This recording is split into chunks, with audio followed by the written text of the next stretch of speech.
Tua Tagovailoa is one of the best quarterbacks college football has ever seen. But is his legacy starting to head in the wrong direction? So what's good, y'all? It's Matt LBG. The LBG stands for Let's Be Great. And we are back with another story video. If y'all new to my channel, hit that subscribe button, leave a like for more. And without further ado, let's get into the video, man.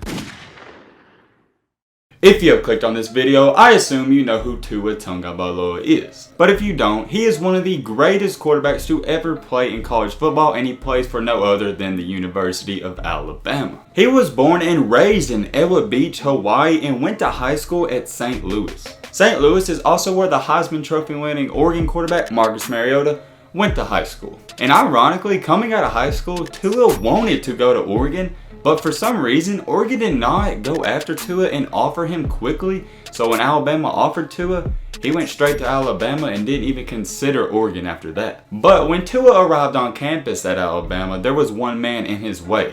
And that man's name is Jalen Hurts. Jalen Hurts was currently coming off a great freshman campaign and looked like there was no way he wasn't going to be the starter for his next 2 to 3 years. But in the national championship game against Georgia, Jalen was playing awful, and I mean awful. I love the kid, but he wasn't playing good football at the time. So Nick Saban did what a lot of people thought he wouldn't do. He pulled starting quarterback Jalen Hurts out and put in the freshman Tua Tagovailoa. And I guess you could say he had an outstanding performance as he led Alabama back from a 13-point deficit. And ironically, he has one of the probably most known and best plays in college football history, where he threw a bomb on 2nd and 26 to win the game. At this point, he's still only a freshman, so people was thinking Alabama's going to have an elite quarterback for the next 2 years. And people were right, because Tua did beat Jalen Hurts out to win the starting position. And his sophomore year did not disappoint. It was one of the best years an Alabama quarterback has ever had. There was few times that Tua even played in the second half. He only played in about 3 or 4 fourth quarters. Alabama was just completely blowing out each and every team,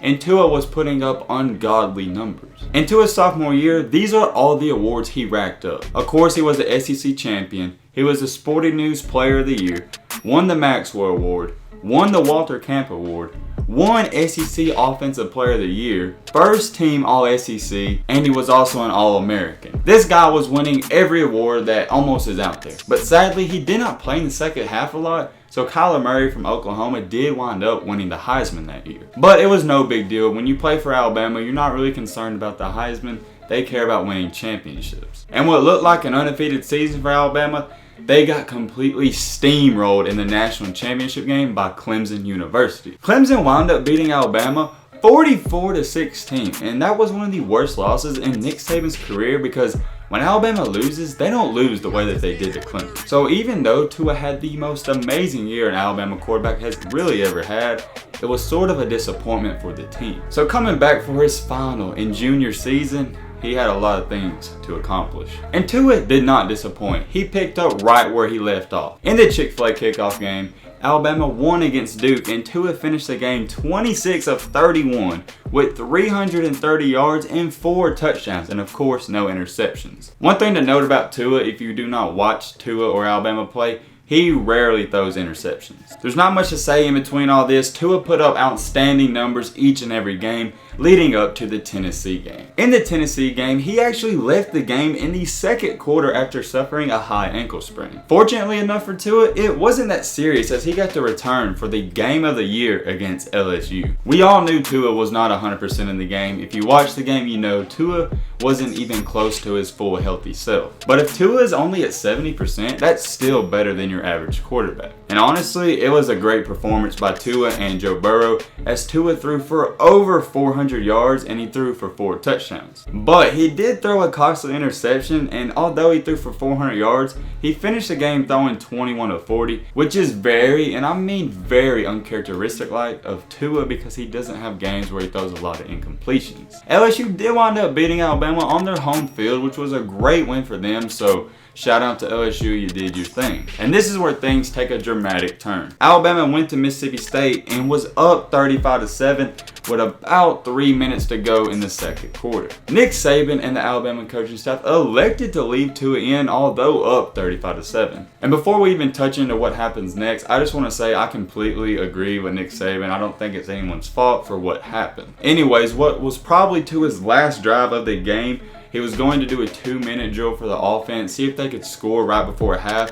He wound up getting hurt on a play where he was rolling out of the pocket. And people at first thought it was the ankle that he injured against Tennessee, but it wound up being a whole complete different injury. And this injury will forever change Tua's life and career. At first, it looked like an ankle injury, but when people saw that Tua couldn't even walk, they announced that it was a hip injury, and this was the same injury that happened to Bo Jackson that ended his whole career. Most people knew that this was probably a season-ending injury, and eventually, a day or two later, it did come out that it is a season-ending injury. Tua is by far, not even close, the most injury-prone quarterback to ever play for Nick Saban. But with that being said, he's also the best to ever play for Nick Saban. And this hip injury really, and I mean really, affects his draft stock. Before this hip injury, NFL teams were like, yeah, he's got hurt here and there. We're still going to take him, no doubt, because this kid's a rare talent. But now, after this hip injury, there's been NFL GMs saying that no, they don't even want to take to it. They don't want the risk. He's not worth it. I'm not saying he's not going to go in the top 10 or even the first round, because before this injury, people were saying he was going to go number 1. They even started a thing last year called Tank for Tua. But we also don't know what's going to happen from here, and we don't know how fast he's going to recover from this injury. I think a lot of teams are going to take note at his recovery speed and how fast he can get back to actually throwing the football. I really do believe there is no way that this guy falls out of the first round, because he is that rare of a talent. But with this injury, I definitely think it changes his life and where he's going to get drafted, because he's probably not going number 1 anymore, and he might not even go in the top 10. But with that being said, NFL teams love taking their quarterbacks, and it all depends on how fast Tua can get back on the field and throwing again. I really do wish Tua and his family the best, because this is just one guy that you really cannot hate. He's such an outgoing person, and he keeps God first, and that's what I love most about him. A lot of people may hate Alabama. If you're watching this video, you may hate Alabama, but there's not many people that hate Tua. He's a great kid, and I hate to see injuries happen to him, but sometimes injuries happen to us and God does certain things to us we just don't understand, but it makes us a better person. I firmly believe Tua will overcome this injury, and I think he will have an outstanding career in the NFL one day if God allows it. Only time will tell, so we will definitely have to wait and see, but I'm definitely going to keep up with this man. But with all this being said, that's about going to wrap up this video. I hope you guys enjoyed. I hope you guys learned something. If you have made it this far to the video, what are you doing? Hit that subscribe button, man, and leave a like for more. I post a lot of story videos, so if you like videos like this, like I said, dog, leave a like for more. 1, 4, 3. Let's be great. I'm out, y'all. Peace.